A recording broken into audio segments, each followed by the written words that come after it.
مفتی صاحب عموماً میں سفر میں ہوتا ہوں اور بعض اوقات دن چھوٹے ہونے کی وجہ سے ہر نماز کو الگ الگ وقت میں پڑھنا بڑا مشکل ہوتا ہے، کیونکہ سفر کے دوران بعض اوقات جگہ دستیاب نہیں ہوتی، یا بعض اوقات جس گاڑی میں آپ سفر کر رہے ہیں وہ نماز کے لیے نہیں رکتی۔ تو کیا ایسی صورت میں ہم دو نمازوں کو جیسے ظہر اور عصر کو اور عصر اور مغرب کو ایک جگہ جمع کر کے پڑھ سکتے ہیں یا نہیں پڑھ سکتے؟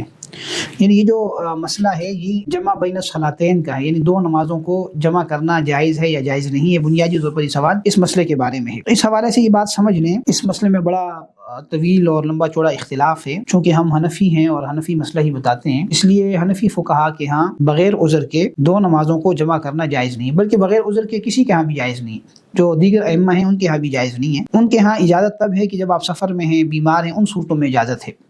لیکن حنفی فقہا کے ہاں بیماری اور سفر کے اندر بھی اس کی اجازت نہیں ہے۔ اور جن احادیث میں یہ ذکر آتا ہے کہ دو نمازوں کو جمع کیا، اس سے مراد حنفی فقہا کے ہاں جمع سوری ہے، یعنی صورتاً جمع ہونا۔ دیکھنے میں لگ رہا ہے کہ دونوں نمازیں جمع کر لی، لیکن حقیقت میں ہر نماز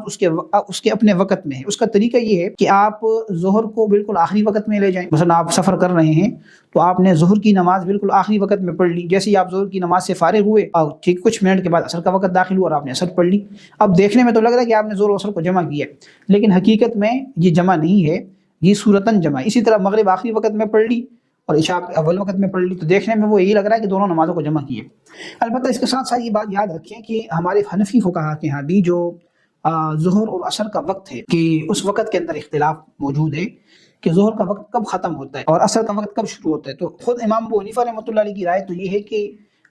جو مثل ثانی ہے اس کے بعد عصر کا وقت شروع ہوتا ہے۔ مثل ثانی کا مطلب یہ ہے کہ جو زوال کا وقت ہے،